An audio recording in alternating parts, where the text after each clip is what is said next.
Hi, everyone. Hey, everybody. Darren here. Brandon, and welcome to the YouTube news show.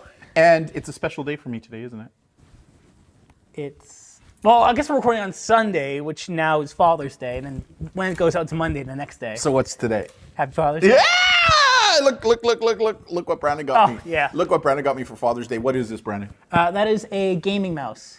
Why a gaming mouse? Because you're currently playing games with a Mac Magic Mouse. And it drives him crazy.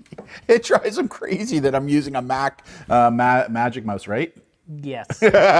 So he got me a gaming mouse. Something with actual buttons. Yes, I can't wait to talk to the end of this presentation and or show, and I'm going to go in and Brian's going to get this thing set up for me right away. I'm looking forward to it. Thank you very much, Brian. You're welcome. Good show today. We got a good show going on today, don't we? Yeah, let's get into some updates. Okay, let's do it. First update this week coming up. We have two webinars this week. Yes, we do. One is our Q&A office hours. Yeah. So we're just going to hang out here for about an hour. People can jump on to our webinar platform, ask us questions. Maybe we'll tell stories or something too, right? Yeah, we'll see. We'll hang out. So if you want to have questions for us, basically, well, tomorrow, I guess, in an hour from when this video goes live.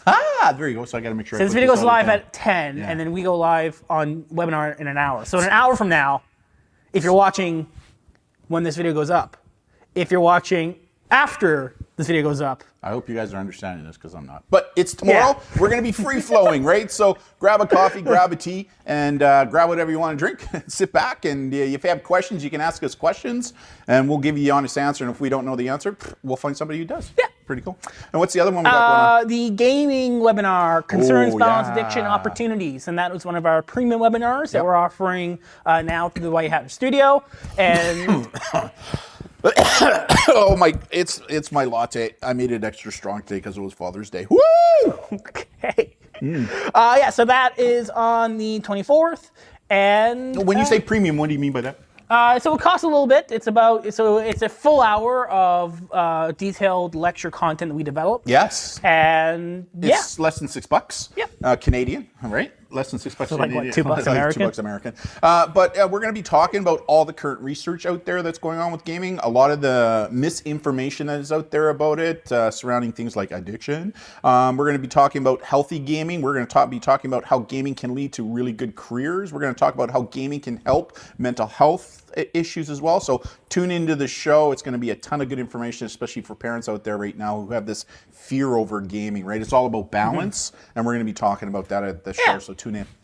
Yeah. Also, aren't this week, you got a couple of contracts we're doing too, right? Where you're doing safety presentations. Yeah, the White Hat Studio is fully ready to provide our presentations to schools and parents and organizations around the world virtually using webinars. And what's going to be kind of cool, we're going to be using a translator in one of the ones we're doing, right? Yes. Like you figured out how to use technology now to allow us to share our message in different language.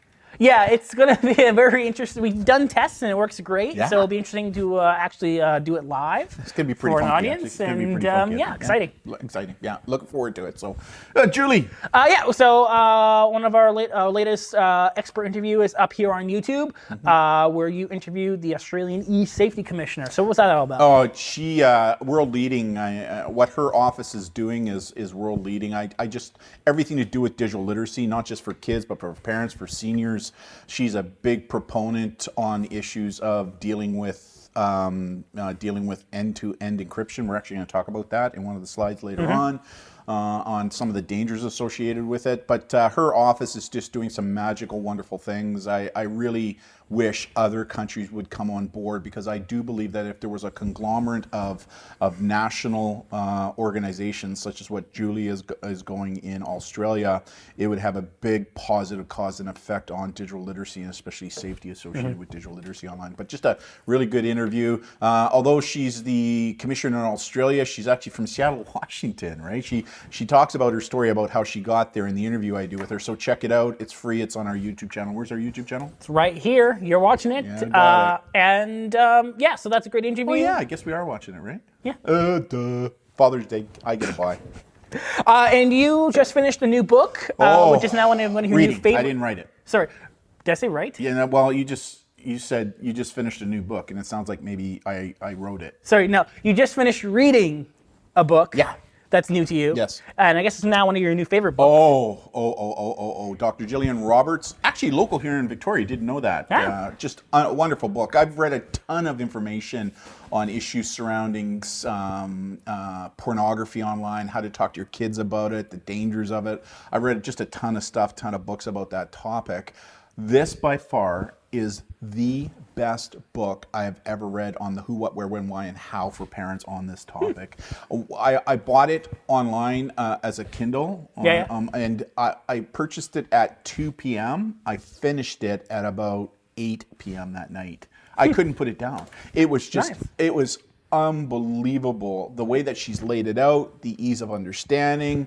I mean, just a wonderful book. And we have been saying in our presentations for years now, Brenna, if parents don't start talking to their kids about what the difference is between healthy human sexuality and pornography, we're leaving it to the porn industry to do it for us.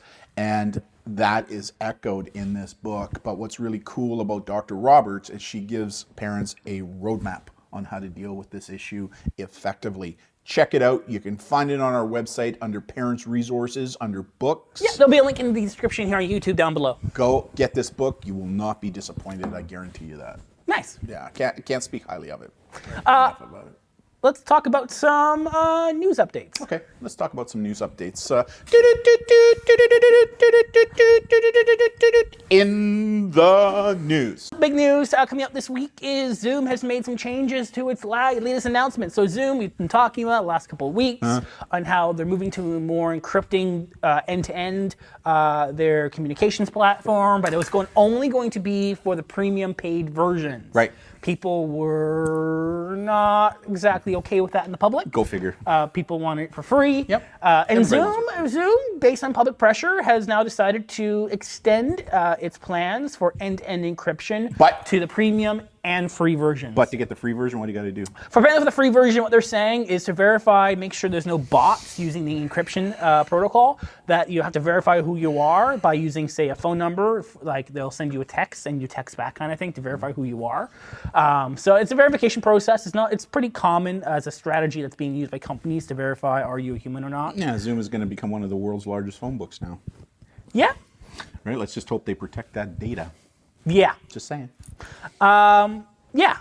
We'll see. We'll see. We'll see. I mean, at least they did something about it, right? Which is cool. Again, I got some issues that we'll talk about end-to-end encryption and some of the positives, but more importantly, some of the negatives in the last slide in today's presentation. Yeah. So we'll talk more about that. What else we got going on?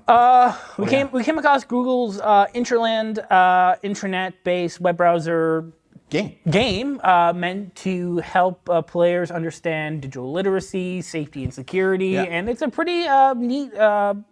It's nothing AAA, but I mean it's a cute. And you were saying it's really good. Like when I sent it to you to have a look at, you said it's probably really good for kids under the age of 12, right? Yeah. Like over the age of 12, no, but for kids under the age of 12. To engage in a game that teaches digital literacy, where parents can participate along with the child.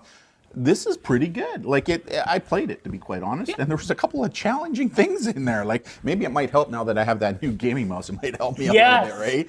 But anyways, but check it out. It's free. It's called Interland, and I think your kids, especially those under the age of 12, are going to love it. And so will you as a parents, right? Learning about digital literacy with your child at an early age, right? Because there's no doubt that those kids who become digitally literate at a younger age will have an advantage as they're growing up, right? And this is just a really cool way that Google, working with other child safety advocates around the world, kind of created this game to help parents and kids learn together. Kind of cool. And it's free. It's free. It's free. Who doesn't like free? Interesting story coming out this week. FDA in the United States has greenlit a video game for kids with ADHD. Hold on a second here, but aren't games bad? Don't they cause addiction and stuff? Well, I mean, that's what the whole webinar is about this week. So this came out at a really good time. And experts are debating if this is actually relevant or not. We'll see how it actually turns out. I mean, we won't know until it's being tested and being used in the public. You know what's cool about this, though? A doctor can prescribe this in the United States, because it's FDA approved now, so doctors can subscribe it as a prescription. Yeah, I don't entirely know how that's supposed to work. It's the U.S. Who knows how anything works down there, right? Let's be honest. Oh boy. Right? I'm just saying. I'm just saying. We'll see how it works. I think it's open to anyone. I don't entirely. We'll look into it and we'll see what exactly happens with Well, this. I think what's kind of cool about the prescription side of things is that you're right, anybody can download it, but what about families who maybe don't have money to download the game like this? Well, if they can get a doctor to script it, they can write it off on their medical. Kind of cool. Yeah. Right? Kind of cool. So, anyways, what else we got going on? Survey, so done by a security agency, so Avira, Say that again. Avira. Avira. Okay. Avira. Conducted by research firm Opinions Matter, surveyed 2005 people in the U.S., and they found about 71% of them had said that they would not want to use a COVID-19 contact tracing app, primarily due to privacy concerns and trusting the company or organization or government who made the app. And people don't really think that these apps will actually stop the spread of the virus. I'm one of those 71%. Like, there's no way I'm going to be downloading any apps like this onto my phone. Like, there's just no way. I mean, a couple of countries have already tried some of them, and they're finding significant issues with regards to privacy issues. Like, I understand the why, but again, balancing this out, hopefully we'll have a vaccine in a year, hopefully.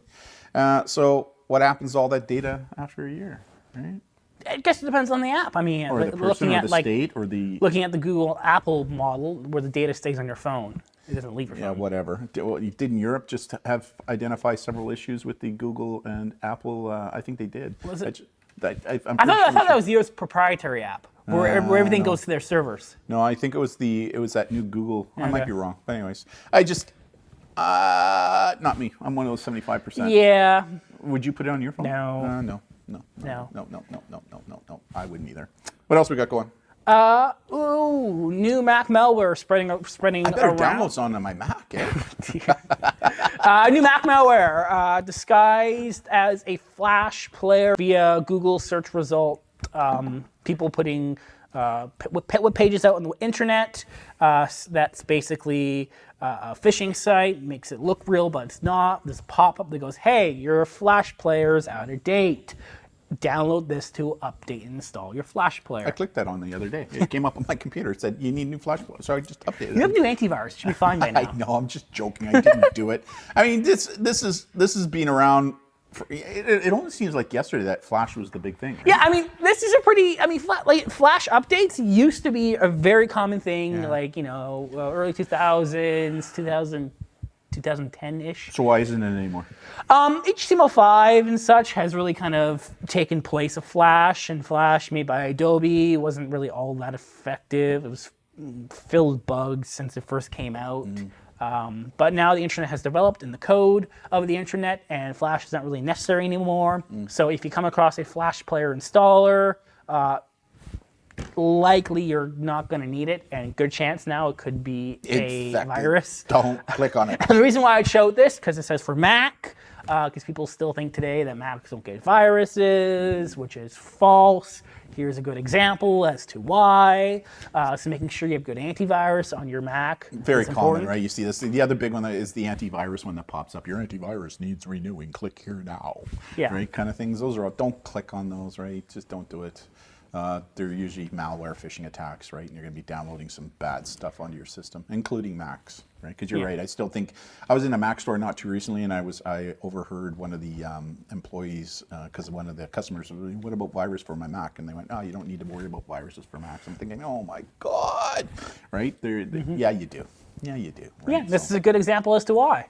Hey, and by the way, I had another antivirus system on my computer, and then we got Bitdefender, and because you had Bitdefender and you highly recommended it, so I put Bitdefender on my Mac and I ran it. We did it on Mom's computer as well, and the Bitdefender picked up on a bunch of things that it quarantined that the other antivirus I was using hadn't picked up.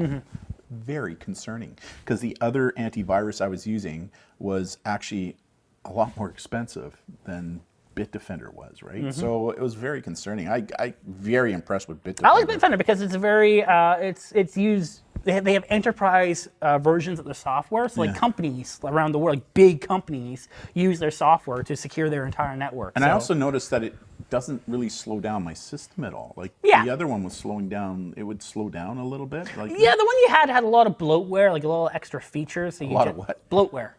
Bloatware, Yeah. as in BLOAT. Yeah, it's like bloat. It's big. Bloatware. Oh wow! And what's bloatware? It's like, I guess you're more of a Mac person, but when you for some, let's say some Windows PCs, you know, some Windows PCs, it comes pre-installed with software you just don't need. Yes. It's called bloatware. Oh. It just adds more size and unnecessary resource usage on your system. I just learned something. Bloatware. There you go. Bloatware. Wow. Yeah, interesting. Anyways, Bitdefender, I like it. It's not that expensive. I recommend it. Brandon's been using it for a couple of years now, and so I made the flip over, and we also got this thing called a Bitdefender box. We're hoping to do something on that a little bit later. So, Yeah. On another show. So what else we got going? Tinfoil hat time. Oh yeah, tinfoil hat time. Here we go. All right. That's going to be a new segment, I think. I think this needs to be a new segment. This is kind of a cool one, actually. All right. So a security researcher has developed a laser. Laser. Gen Zs are like, what? Yeah, I know. What? I know, What? I What's know, that? I know. For those millennials and older out there, you know what we're talking about. Yeah, for sure. So it's developed a laser that shoots through a window, pointed at a light bulb within a building, and because light bulbs are kind of central, you can pick up vibrations within the room, like voices, through the light bulb, through the laser, going back to the computer that's plugged into. Okay, so I got to tell the story. You ready for this story? Yeah. So this is actually very, very, very truthful, right? Like what we're seeing here. Like it's more advanced. We met a friend, a colleague, back in my day, who worked with a certain agency in Canada in its day, and their job was to look at what was going on with the Russians. It was during the Cold War. Are you saying Canada has a spy agency? Maybe. At the time, it wasn't called CSIS, though. It was called something else. And so we don't have spies in Canada. What are you talking about? So at that time, during the Cold War, they actually had technology, laser technology, where you could shoot it at a window. And the window, if people were talking in the room, the window would vibrate, and the laser could basically listen, right? Hear from the vibrations, kind of just like this. And it was the Russian embassy, actually. So the Canadian, or this unnamed spy agency. So what the Russians did to counter this technology was they grew trees in front of the windows. So a laser couldn't get through the trees to get to the window. It's a very low-tech solution to a high-tech problem. But it worked, right? Yeah. It worked. So this unnamed agency, they decided to deal with this issue. So what they did was they created briefcases that looked just like briefcases with a little switch on it, and they would walk by the trees. Bond. I know, it's very cool. They would walk right by the trees, and as they were walking by the trees, just looking like any other people walking around the streets, they would push the button, and it would spray Agent Orange into the root system, and that's how they were killing all the leaves on the trees so that the laser could go through. I'm serious. I'm dead serious. Like that's a true story. Well, here, you can actually go and read the science now online on how this works. This is now public. So just think if they could beam that at my head, because I have a huge cranium. They could read the vibration. Tin hats, right? Anyways, tin hat time. Anyways, we need to do one of those every show, right? Yeah. Like I think we need to do a tin hat conspiracy thing. But it is a concern. Not for everyday people. No, right? I mean, people aren't driving around cars shooting lasers into your bedroom window and listening to your conversations. Corporate. Unless you're someone important. Yeah. Then maybe. Yeah, and people think it's only about state issued, like military. No, corporate issues, right? Right, where people are trying to steal corporate that's not secrets. allowed. I know it's not, but it happens, right? So corporate espionage. This same guy that I talked about with the briefcase, he actually, when he retired from the agency in Canada many years ago, he started up his own company where he was contracted out by major banks in Canada to go in and sweep boardrooms looking for listening devices and all this because of corporate espionage, right? Espionage, it's big business, right? And just look at the US right now about what's going on with China, how China is stealing all kinds of stuff electronically now because of the internet, right? But it's big business, so this kind of stuff does happen. All right. You actually shared with me. He had old tech, right? He actually had a plug-in, a power bar that they would go in. They would take out the existing power bar that were in these buildings, and they would put in their own power bar. And as soon as they connected in computers via their power cord, they could now connect into the computer using these power bars to do that. I mean, what? James Bondish, right? I think he called it the alligator. I think it was called the alligator at the time. Anyways, kind of cool. It was really kind of cool just to sit down with him and listen to his old stories. I went, oh, wow, really? It kind of reminded me, again, you won't remember, there was a comic called Spy versus Spy. Yeah. Remember that book? Like it was one spy that wore a black hat, looked like a crow, and the other one was a white hat, looked like a crow with masks on. And it was like Spy versus Spy back in the Cold War, right? Russians versus the Western, the Brits and Canadians, the Americans, the Australians. Oh, this new game coming out is kind of in spirit of that kind of game. Kind of, yeah. Whoa, what's it called? Will I be able to use my new gaming Well, you mouse? play on a Mac, so probably not. Oh. Okay. Well, I don't. Probably not. We'll see. Anyways, it was really cool just to sit down with this guy, right? Like it just the stories he had, right? To share when he was in the time. I don't know if he was allowed to share them, but he did, and it was just really cool. Yeah. Anyways, Google yanks 106 malicious Chrome extensions. did you just say 106? 106, all coming from the same domain. What's going on? So a ski researcher was suspicious on why all these apps are coming from the same domain. The extensions allowing things like screenshots, clipboard reading, credential token harvesting, cookie reading, potentially grabbing keystrokes. So what's a keystroke? Let people know keystroke what is basically your keys, your type. That's a keystroke. Yeah, so people can put keystroke loggers on your computer. So if you're typing in, say, your username and password, people can see that. Potentially. It depends on, each app was a little different in how it functioned, but there was a risk of potential things like keystrokes, like passwords being captured. So basically, the researcher did the research and it found out these apps are more so targeting financial service industries, oil and gas industries, healthcare, pharmaceutical, government organizations. Did we not just talk about corporate espionage? Just saying. Well, anyways. Just saying. So this is important to talk about because the researcher kind of was talking about how a lot of businesses are moving their applications online. Give it the Zooms, the Microsoft 365s, the Google Docs, Google Services, Salesforce. A lot of corporate company functions are going online now. Yeah, into the cloud, right? Yeah. But now the risk is the extensions people personally install on their computer to then from their browser to connect to those services may be a potential risk factor. So don't you think Google should be doing what like Apple does and kind of filter these things before they even put them in? Well, they do. Google has their policies and they do have filters in place, but filters don't catch everything. But you don't hear Apple yanking 168 or 106 malicious Chrome. I mean, you hear it every so often. Well, Chrome's a lot more, I guess, yeah. Safari's a little more... Safari? You mean Apple? Apple Safari. Yeah. So Safari has less extensions on it because less people use it. I mean, the extensions are cool, right? Like we use extensions with the OSINT work that we do. When we're using Chrome or Firefox. Yeah. Bitdefender has its extension on there to scan malicious websites. What? I don't know.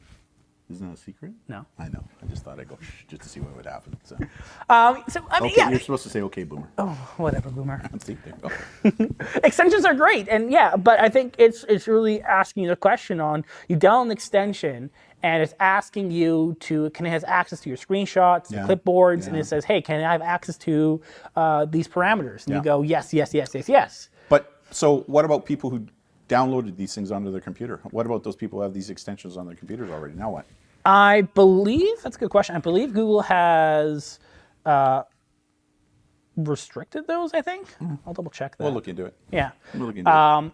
But the moral of the story is basically talking about how be careful of the extensions. Just because there's an extension on a Google App Store for Google Chrome, it doesn't mean it's a good, legitimate app.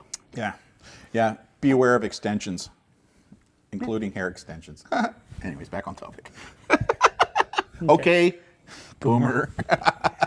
Last story for today. You added this to the show, a story of someone fighting against Facebook and encryption. Yeah, we're privacy hawks. We say this on a lot of shows that we do. Like we're big privacy hawks in protecting our personal information. And one of the concerns is that as soon as you hit the send button, as soon as you hit that send button, everything you put online is public, permanent, searchable, exploitable, copyable, shareable, exploitable, and it's all for sale, right? So a lot of these big players now, Facebook, Google, all the big players, Instagram, they're all talking about moving to end-to-end encryption. Brandon, what is end-to-end encryption? Basically meaning through the app, me talking to you, it's encrypted. So on the server side, it's encrypted. On my side, it's encrypted unless it's my password, which means anyone looking in cannot see what's happening. The company who is hosting also cannot see what's happening. So in other words, encrypted. yeah, so if Facebook is moved to end-to-end encryption, that means nobody at Facebook, hypothetically, should be able to see the communications that I'm doing via text, video. Through Messenger. Through Messenger, Yeah, right? obviously if you're making a public Facebook post, Right, that's different. totally different, right? But here's the concern that Julie brings up, the Commissioner for E-Safety, and we've been saying for years, and that's what this article is about. She was a survivor of online sexual abuse. If all of a sudden Facebook moves to full end-to-end encryption, it now gives a open environment in which online predators and exploiters can do what they do without fear of consequences. Because nobody will see it. And then when I also believe that one of the reasons why these vendors are doing this is it now gives the vendors an easy way out, because they no longer have to deal with this stuff, because now they can say, well, how did I know what was going on? It's fully encrypted, right? We don't see it, right? And even if somebody reports it, we can't see it, so we can't. So that's important, because now you're seeing potential legislation happening in the U.S. where companies can be held liable for what their clients post online. Right, they're talking about getting rid of that safe harbor, right? That section 230 or yeah, because 320, right now, so for example, if I post something on YouTube on this platform that is just absolutely xenophobic, racist, that kind of thing, YouTube can't be sued for that. They're protected because I am the one with the agency and did that. That's ridiculous, right? Because if I am providing a platform in which I'm offering this to people, then there should be some onus on me as the provider of the platform. YouTube has its policies. But if anything AI. happens, they don't care, right? I mean, they're solely in the business for making money, right? And the only way that these big players are going to make changes is if it hits them in the pocketbook. And the problem with end-to-end encryption is that it gives the criminal element, i.e. online predators, exploiters, the ability to continue on with their trade without any consequences whatsoever. Because law enforcement also won't be able to go in there and get any evidence because it's all being encrypted. Well, it'll be no different than it was prior to the internet, right? If something bad was happening prior to the internet, well, we could get a search warrant though, right? Like we could get a search warrant. The problem is if I get a search warrant or an intercept warrant to intercept communications with somebody using WhatsApp, even if I intercept it, I'm not going to be able to see it because it's not on the encrypted. company, but you could serve it on the person on the person where they live. But what if I don't want the other person to know? What if it's the subject of my investigation? What were you doing prior? What was happening prior to the internet?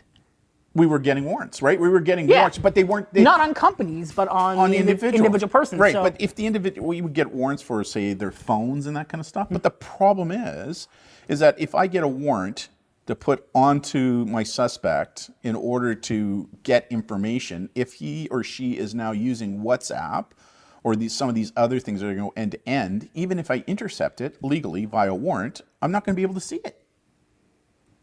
In communication, but you could seize their phone. But I still won't be able to see it because it's all encrypted on the phone. Unless you get their password. Well, and you could. How many bad guys are gonna give me the password? Can a court force that? No. No? No. Shouldn't a court then be able to force that instead? You would think. But even if they do, what if the person says no? So now you're held in contempt of court, maybe. Yeah, there we go. Yeah. So what? I mean, when you look at, is that? But there's no consequences to actions on the child exploitation product that they're creating, right? Like I just see what this article is all about is about a survivor. I like to call them survivors, not victims, saying, hey, listen, although the concept from a privacy standpoint, makes a lot of sense. There's a other side to this story. And the other side is that by doing that, then people like me would continue to be victimized and not getting the help and not holding these people accountable. And that's what Julie says as well, the e-commissioner, right, in Australia, is that she's got a real concern, and I echo that concern, that this is going to make this a playground for these online predators and pedophiles. Now, now that'd be great if governments could be trusted in order to not abuse the power, which they have extensively in the past and still are today. I don't disagree with you, right? Especially right now when you got things like protests happening and governments wanting to suppress that. Or U.S. government using military assets. You hear this one where they were using a spy plane, a military spy plane to spy on protesters. Like, I don't want to get into American politics, right? Because that's America. We're in Canadian now. But then you wonder why society is up in arms over this issue, right? Like, I get it, right? Like, the other issue for the parents that are watching, I don't want you to think, and this is something that we talked about in our online sexual predation webinar that we just did, is it's not at an epidemic level. It's not as if, the good research shows us 11 to 12% of teens between 12 to 16 are being targeted by somebody who they don't know, love, or trust, right? The stranger. During COVID, we've seen an anecdotal spike, right? But is that because there's more kids online? So you got to be careful about stats. Right. But it's not at an epidemic level. But right now, law enforcement still has the ability to see what's going on with this small group of individuals who do this. Yeah, through warrants, or if you're in the U.S., then you just have access anyways. The problem with end-to-end encryption is it's going to remove a lot of that ability. Well, it only means the data is on the end user side. Yeah, but what if I can't get the end user? What if the end user is fully encrypted? Like if they take my MacBook Pro, and I've encrypted my MacBook which you have, Pro, you have file vault is encrypted. I know. Nobody's going to get into it. Yeah, unless you have the password. Correct. So shouldn't courts then be able to then request that? Yeah. Well, all kinds of things going on, right? Like, it would be easier just to give the power to the courts to go, okay, you have been suspected of this. There's evidence to prove that, yes, you are doing this. Now, here's a court order to unlock your laptop, your phone, your account. I still think. That'd be a better way. I still think that there should be a backdoor. Now, there's downsides to that. Then you got the government who just uses the back doors all the time. I get that. There's downsides to that as well. But, I mean, from a law enforcement standpoint, I agree with the author of this article that's on our Facebook page. You can go there and read it and stuff. I agree with the e-safety commissioner that this whole end-to-end encryption thing that they're giving or thinking about giving, it's going to give a playground for these online predators and exploiters to do what it is that they're doing without fear of reproach. And it gives these big vendors, social media vendors, the ability to go, oh, we didn't know anything about it. Right? So what do you want us to do about it, right? Well, those companies need to do that, because otherwise, if legislation goes through and they can now be sued for that. But how are they going to be sued if it's all encrypted? That's the point. But that's why they want to do it, right? Yep. So that they don't get sued. And so... If you can protect the company, it's not being sued, but you have to keep the protections in place. But some legislators don't want that. I know. So... Some good discussions, right? We should invite in, I said this last show, we should invite in a couple of other experts on this topic and kind of go... the spy versus spy thing, right? The pros and the cons sides, and kind of go at it, right? So, anyways, good show. Right. Yeah. Good show. I'm really looking forward to you installing that. I'm going to play tanks as soon as I get in the house. Okay. All right. Sounds good. That's it from us. Thank you for joining us on this YouTube live show. Father's Day. Father's Day today, which is yesterday when you're seeing this, and we go live Monday, which is tomorrow, which is today if you're watching it, in an hour. Yeah. What do you say? So on behalf of myself, I'm Darren. And Brian, thank you so much, and we'll see you next week. See ya. Bye. Bye, everyone.